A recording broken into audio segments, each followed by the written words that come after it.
अक्सर आप लोगों ने देखा होगा हमारे देश में सावरकर को लेकर काफी विवाद होता रहता है। एक ऐसा वर्ग है जो इन्हें हीरो मानता है, वीर मानता है, और एक ऐसा वर्ग है जो इन्हें विलन का दर्जा देता है, विलन मानता है। आखिर ये क्या सच्चाई है, क्या कहानी है, और दोनों पक्षों के अपने अपने तर्क भी हैं, उनके बारे में भी हम लोग बात करेंगे। और वीर सावरकर को, विनायक दामोदर सावरकर को आप लोग अपने स्क्रीन पर भी देख रहे हैं। आप लोग क्या मानते हैं ये आप लोग बता सकते हैं। तो आपको बता दूं कि बेशक संसद से सरकार तक कभी उनकी हिस्सेदारी नहीं रही है, और सावरकर ना तो कभी संसद के सदस्य रहे, ना ही सरकार में उनकी भागीदारी किसी भी तरह की रही। लेकिन अनेक मौकों पर वे संसद में चर्चा के केंद्र में रहे हैं। निधन के 6 दशकों बाद भी राजनीतिक क्षेत्र में उनके नाम पर समर्थक और विरोधी आप देखिए आमने सामने होते हैं। आजादी के संघर्ष के दौरान लंबे समय तक भी अंग्रेजों के निशाने पर हैं। दूसरी ओर उसी दौर के आखिरी चरण में ऐसे भी अवसर आए जब हिंदू महासभा की अगुवाई करते हुए गांधी और कांग्रेस से उनकी टकराहट थी। महात्मा गांधी हत्याकांड में भी अभियुक्त भी थे और अदालत से बरी हो गए, लेकिन गांधी के मानने वालों और खासकर सेकुलर ताकतों ने उन्हें हमेशा दोषी माना।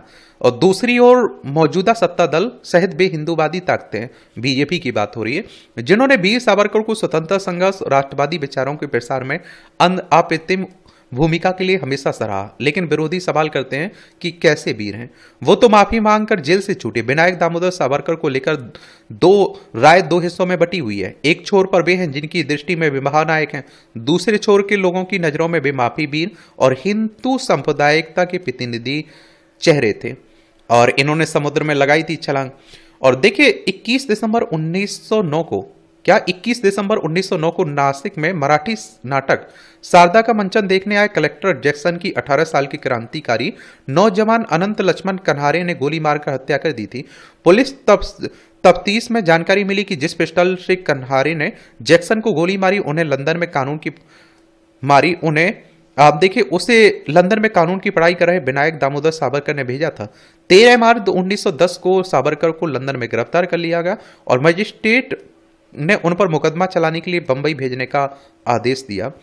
और MS मोरिया नामक जहाज 1 जुलाई 1910 को टिलवरी बंदरगाह से रवाना हुआ, जिसमें कड़ी सुरक्षा के बीच सावरकर सवार थे। 4 बर्थ वाले बिना खिड़की के केबिन में निचली बर्थ पर सावरकर को रखा गया था। अन्य बर्थ पर पुलिस, अंग्रेज और हिंदुस्तानी पुलिस के हवलदार तैनात थे। बाथरूम से डाइनिंग हॉल तक सावरकर की निगरानी थी। यहां तक कि नाश्ते खाने के दौरान सावरकर के अगल बगल पुलिस के हवलदार बैठे रहते थे। इन पाबंदियों के बीच भी सावरकर निकल भागने की जुगत में लगे हुए थे। हफ्ते भर की यात्रा के बाद 8 जुलाई को सावरकर ने इसका इंतजाम कर लिया। मार्च से फ्रांस का तट नजदीक था। सावरकर ने सुबह 6:15 बजे नित्य क्रिया की आवश्यकता बताई। एक हवलदार मोहम्मद सिद्दीकी बाहर खड़ा रहा और दरवाजा अंदर से बंद था। देर होती देख दूसरा हवलदार अमर सिंह भी वहां पहुंच गया। दरवाजे के नीचे के थोड़े से खुले हिस्से से सावरकर की चप्पलें दिखाई दी, लेकिन पुकारने पर कोई जवाब नहीं मिला। ऊपर के खुले स्थान से हवलदार ने झांका और उसे दिखा कि 12 इंच की खिड़की से सावरकर शरीर को किसी तरह निकालने की कोशिश में है। दोनों हवलदारों ने फौरन ही उन्होंने शोर मचाया, दरवाजा तोड़ने की भी कोशिश की, लेकिन उससे पहले सावरकर समुद्र में कूद चुके थे। एक और आपको बात बता दूं, 1913 के पहले का जो समय रहा ना सावरकर का, उसमें आप देखते हैं उसको लेकर उनकी तारीफ की जाती है। जो उन्होंने माफी मांगी, जो उनमें बदलाव रहा उसके बाद, तो उसको लेकर आलोचना की जाती है। 50 साल की सजा, तैरकर भी तट पर पहुंचे और फिर आगे दौड़ लगा दी। उन्होंने एक टैक्सी भी पकड़ने की असफल कोशिश की, लेकिन दुर्भाग्य से उनकी जेब खाली थी। वहां मची अफरा तफरी के बीच फ्रांसीसी अर्धसैनिक बल के ब्रिगेडियर पेस्क्यू ने उन्हें दौड़ाकर पकड़ लिया। फ्रांसीसी सुरक्षा बल की गिरफ्त में आने के बाद ही सावरकर बहुत फिक्रमंद नहीं थे। उन्होंने ब्रिगेडियर से अंग्रेजों में कहा कि मुझे गिरफ्तार कर मजिस्ट्रेट के सामने पेश कर दो। सावरकर की सोच थी कि वे अब ब्रिटिश अधिकार क्षेत्र से बाहर फ्रांस की धरती पर हैं, जहां उन पर फ्रांस के कानूनों के तहत मुकदमा चलेगा। वहां वे राजनीतिक शरण की मांग करेंगे, लेकिन दुर्भाग्य से फ्रांसीसी ब्रिगेडियर पेस्क्यू अंग्रेजी नहीं जानता था और वह समझ ही नहीं सका कि सावरकर क्या कह रहे हैं, और उन्होंने उन्हें पीछा कर रहे हवलदारों के हवाले कर दिया।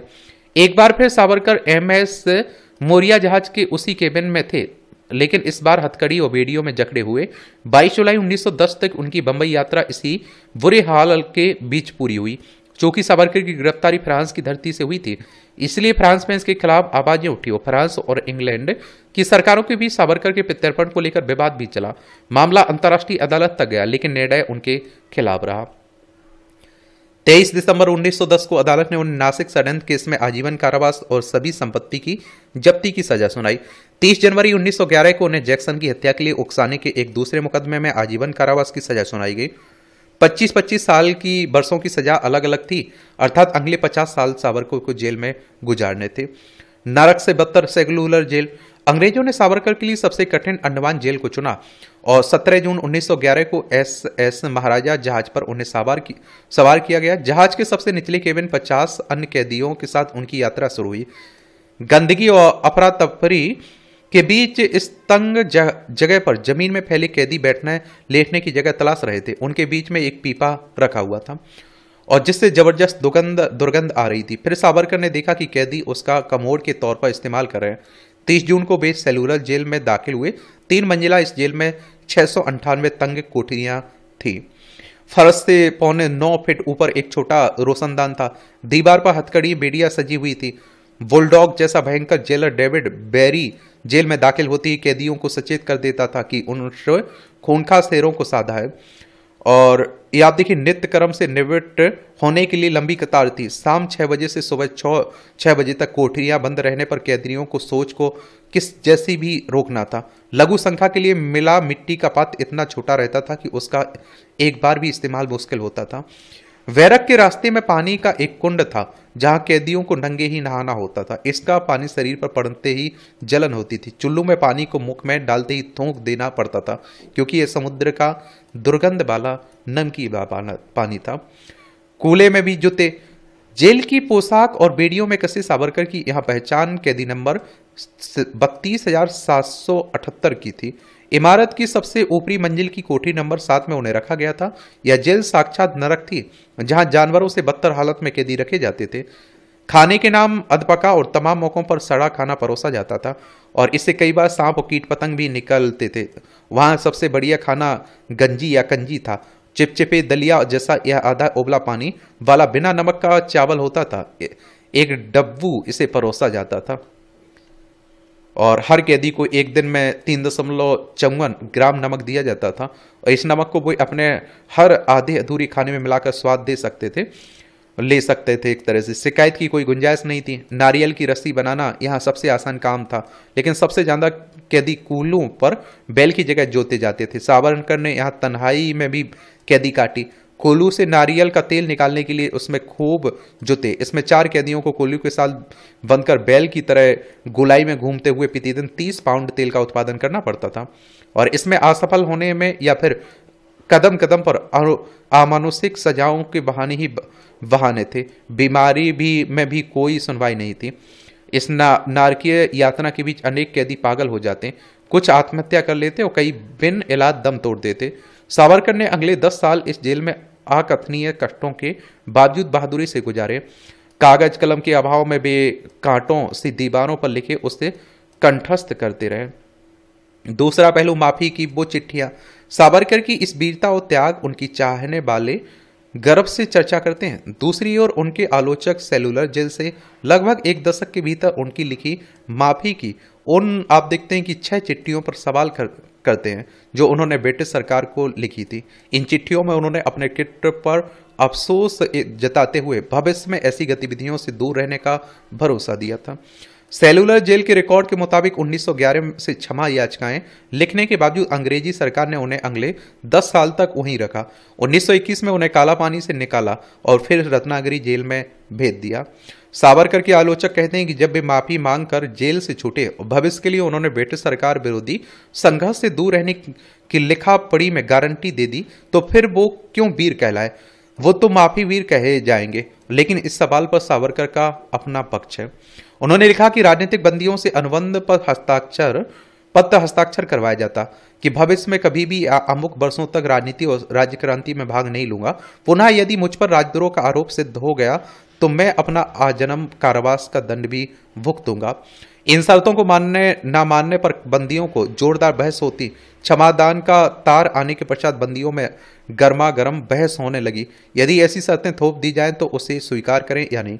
सावरकर के अनुसार भविष्य तथा राष्ट्रीय हित के अनुकूल कोई भी शर्त मानी जाए। उन्होंने इसके लिए शिवाजी, गुरु गोविंद सिंह और श्री कृष्ण से जुड़े अनेक प्रसंगों का उल्लेख किया। देश की भावी जरूरतों के लिए वे जेल से बाहर निकलना जरूरी मानते हैं। अब जो इनके विरोधी हैं, जो कहते हैं कि ये विलन थे, ये आप देखिए माफी भी थे, वो कहते हैं कि भैया आप जेल से बाहर आ गए थे, फिर आपने कौन सी क्रांतिकारी घटना को अंजाम दिया, और आपकी शिवाजी से तुलना नहीं हो सकती, क्योंकि शिवाजी आप देखते हैं कि बाहर आते थे फिर अपने काम में लग जाते थे। वो जैसे ही आप देखते समझौता करते थे, जैसे ही अपने क्षेत्र में पहुंच जाते थे फिर लड़ने लग जाते थे।